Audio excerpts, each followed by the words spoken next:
What are the financial management priorities for the U.S. Department of Transportation? How is transportation transforming the way it operates?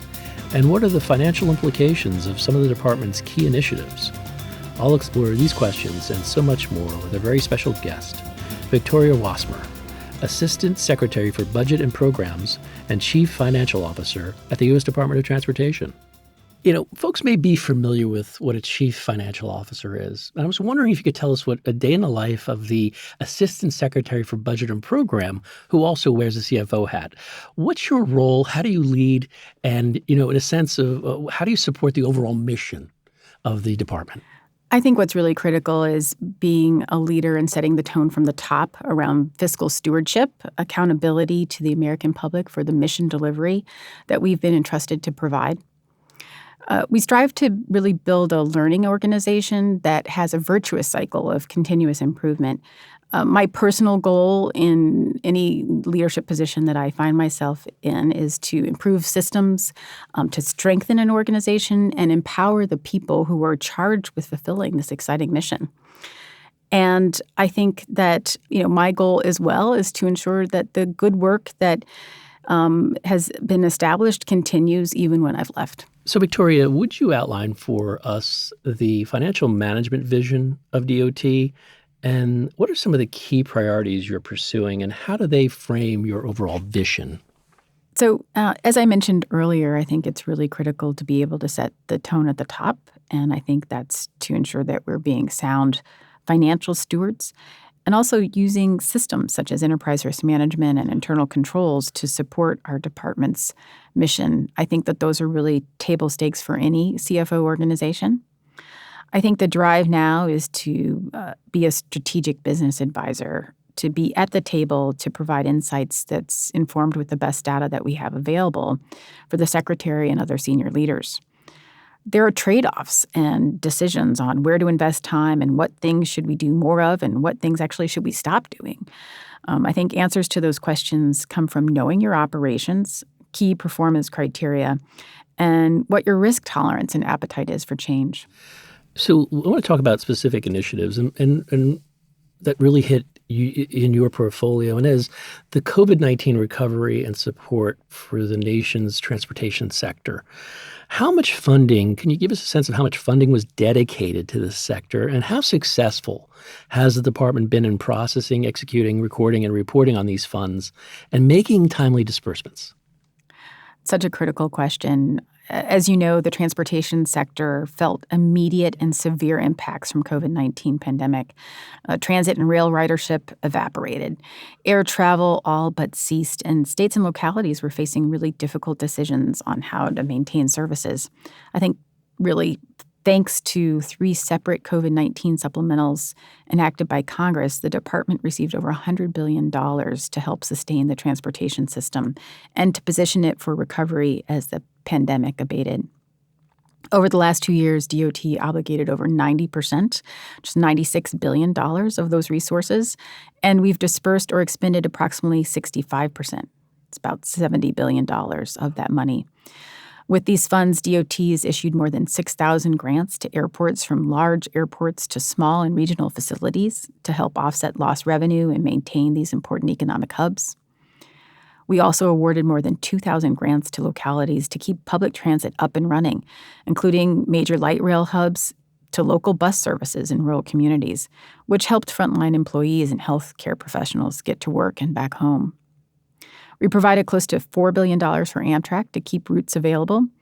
And we put in place a public-facing report that's updated now every 2 weeks on the DOT website that shows the status of these resources.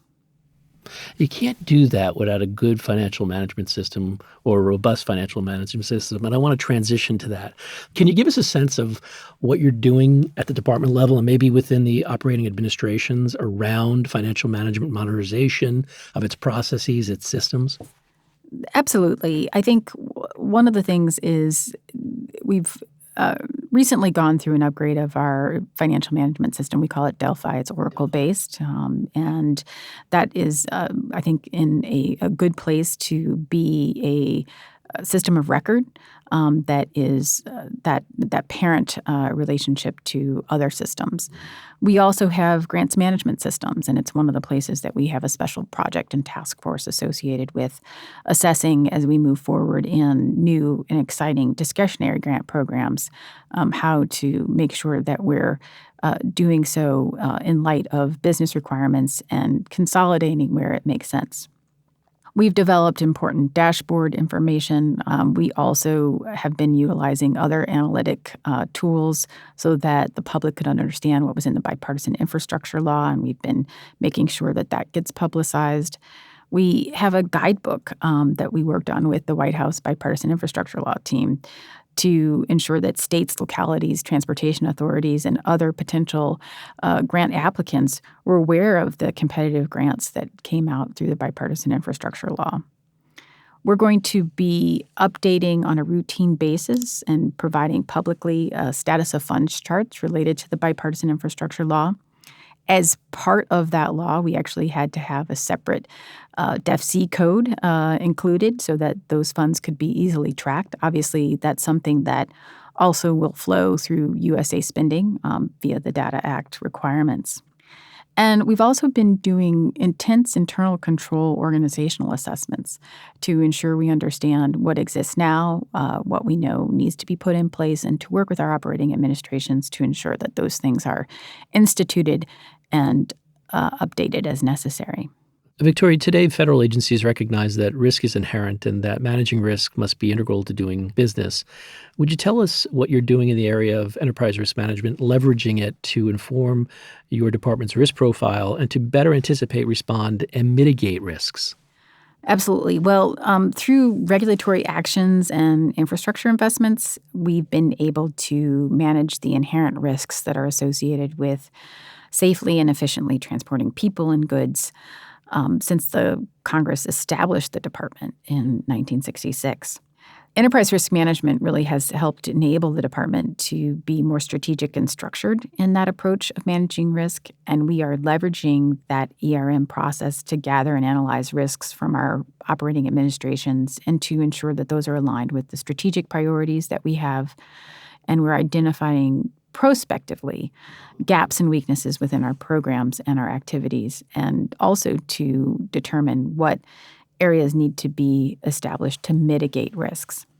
As we come to the close of our conversation, I was wondering if you could maybe highlight 3 key takeaways you'd want our audience to glean from our discussion and maybe tie those into the future. Where do you see the future going for your organization?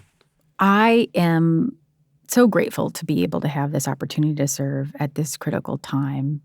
My set of goals are really to be able to build that organization that's able to address the challenges that we have now and the challenges of tomorrow.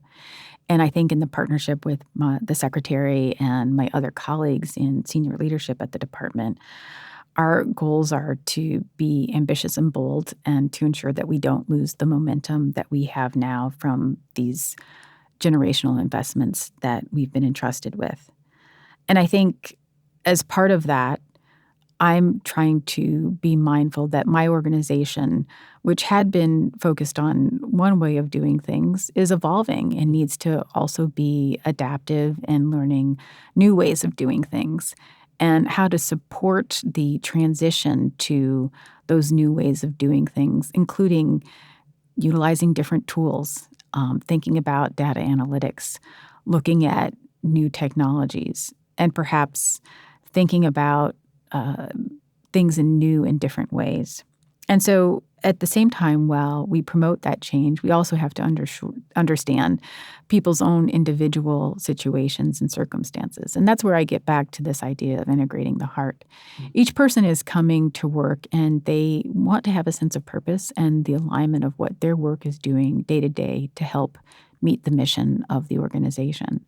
And I think that that's one of the reasons why our strategic plan is so important, because it provides, I think, a framework of the goals of the department and how that aligns with the administration. And at the same time, what does that mean to that individual employee? So I think that that's the tie as a leader that I want to make with my management team, is that each of them can work with their staff to ensure that there's that tie to the purpose that that individual is doing, whether they're processing a travel voucher or addressing a payroll challenge or designing a forward-facing status of funds report that's going to be going up on the Bipartisan Infrastructure Law website. All of them are making a difference in the work that they do every day. This has been the Business of Government Hour, a conversation with Victoria Wassmer, Assistant Secretary for Budget and Programs and Chief Financial Officer at the U.S. Department of Transportation. Be sure to join us next time for another informative, insightful, and in-depth conversation on improving government leadership and its effectiveness. Subscribe, download, and listen to the entire interview at Podcast One, iTunes, or on your favorite podcast app, and as always at businessofgovernment.org.